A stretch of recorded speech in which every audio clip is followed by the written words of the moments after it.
संत नामदेव महाराज की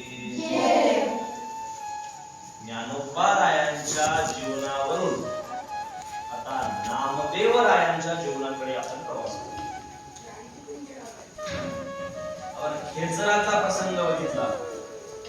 विसोबा खेचर, विसोबा शास्त्री हा विसोबा खेचर झाला.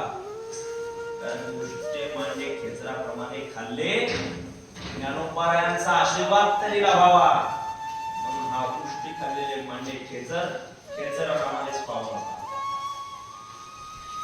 आणि स्वतःच्या उद्धाराकरिता दारू का वन असणाऱ्या औंढा क्षेत्री राहायला पंढरपूरची यात्रा होती मंडळी. पंढरपुरामध्ये आमच्या संतांची मांदियाळी बसली, बैठक बसली, संतांची सभा बसली आणि ते आमचे गोरोबा काका, गोरोबा कुंभार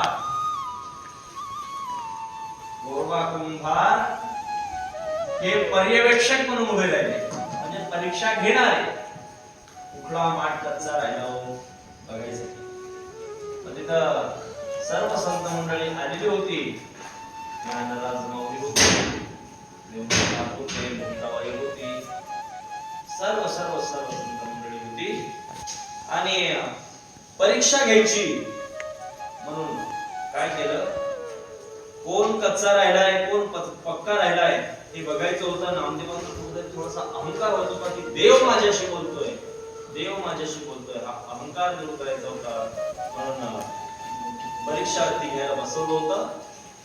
आणि सहज प्रसंग निघाला की बघू कोण कच्चा राहिला, अशी मांडी बसली आणि ज्ञानोबा राय म्हणतात, ऐका, ज्याच्या प्रत्येकाच्या मस्तकी तुम्ही एक थाप मारा, ज्याचं मडकं कच्च लागेल समजून जायचं हा कच्चा आहे.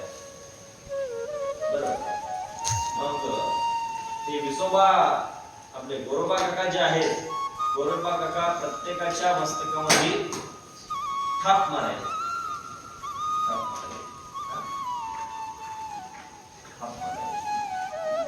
सगळ्यांचे मडके पक्के निघले, पण नामदेव रायांचं जे मडकं आहे ते कच्चच्या कच्चच निघले. कसं कच्च निघलं, परीक्षा कशी झाली की प्रत्येक साधू संतांच्या डोक्यामध्ये थाप मारली किंवा त्यांनी काहीच केलं नाही. पण जेव्हा जे आपल्या नामदेव रायांच्या डोक्यामध्ये जे थाप मारले तेव्हा जेव्हा आवाज दिला, आ गेलं, दुःख झाल्यासारखं दाखवलं, तेव्हा बोलले, अरे नाम्या कच्च राहिले असते. मग बघ, पंढरीच्या पांडुरंगाला विचार, तू कच्चा राहिलेस की नाही. नामदेवराय गेले धावत धावत पंढरीच्या पांडुरंगाच्या समोर गेले. तेव्हा सगळी संत मंडळी मला चिडवायला लागली, हिंवायला लागली, आई तुम्ही कच्चा राहिलोस का रे, मी कच्चा राहिलोय का, काय खरंच मी तुझा प्रिय नाही राहिलो. सर्वात लढीवाळ जर कोण असेल भगवंताचा तर कोण आहे, नामदेव महाराज. सर्वात लढीवाळ, खूप प्रिय. लढीवाळ या शब्दाचा अर्थ काय की तुम्ही जेवढं देवावर प्रेम करता तेवढा देव तुमच्यावर प्रेम करतो, त्याला लढीवाळ म्हणतात. बरं, त्याला लढीवाळ म्हणतात. आणि हा लढीवाळ भक्त नामदेव देवाला म्हणतो, देवा खरंच मी कच्चा राहिलोय का रे. मला सगळी संत मंडळी कच्चा राहिलास म्हणून चिडवायला लागली. देव बोलले, खरंच हो तू कच्चा राहिलाय. बरं ठीक आहे, तुझी परीक्षा मी घेतो. काय परीक्षा घेतो, उद्या तुला मी ठीक संध्याकाळच्या समयाला या धर्मशाळेत भेटायला येतो, तू तयार राहा, मला जेवायला कर, आम्ही दोघं सकुटुंब पती पत्नी विठ्ठल रुक्मिणी तुझ्याकडे येतो. आणि ठरलं. नामदेवांनी धर्मशाळा झाडून बिडून ठेवली, स्वच्छीभूत केली, पंचपक्वान बनवले.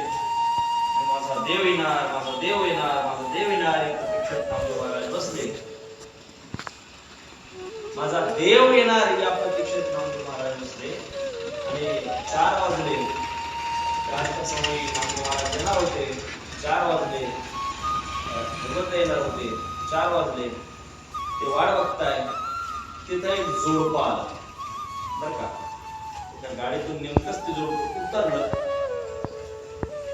आणि लुगाई होती, लुगाई एक नवरा बायको जोडपं होतं. ते गाडीतून उतरलं तसंच त्यांनी मेंढ्या वगैरे सोबत आणलेल्या होत्या. त्यांनी सगळ्या मेंढ्या वगैरे जमा केल्या, तुकडे केले, खायला सुरुवात केली.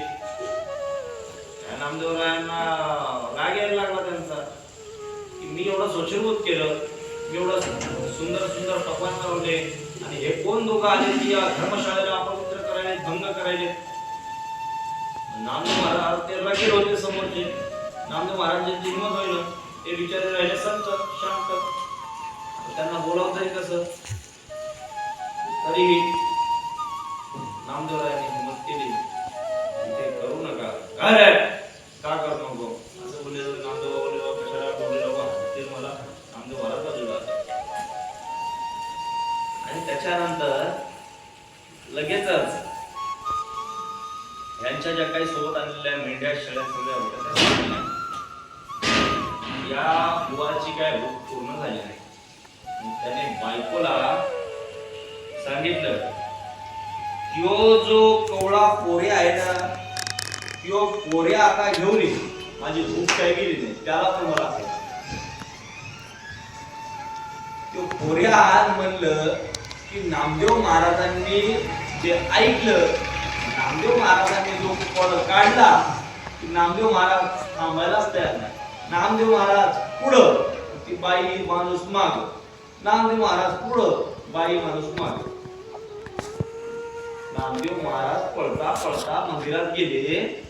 भगवंताला म्हणायला लागेल, भगवंता 4 वाजता येतो म्हणलाय, 5 वाजले, 6 वाजले, अजून काय तू यायचा पत्ता नाही. बरं मी तुझ्या देवळात आलो तेव्हा, नाही तर मी आता एका बघुल्यात गेलो असतो. कुठल्या जन्माचं माझ्याकडून पाप फिरून घेतोय तू, कुठल्या जन्माचा बदला घेतोय. मी सांगितलं, नाम्या खरंच कच्चा राहिलायस की रे तू. अरे मी स्वतः त्या रूपामध्ये तिथं आलेलो, स्वतः आम्ही दोघं विठ्ठल रुक्मिणी तिथं आलेलो, तुला ते ओळखता आलं नाही. खरंच कच्चा राहिलायस की. मग देवा काय करू सांग, कच्चा राहिलो काय करू सांग. ऐक बोलले, दारुका वन क्षेत्र एवढा नागनाथ जा, ते विसोबा खेचर नावाचे पंडित भेटतील, शास्त्री भेटतील.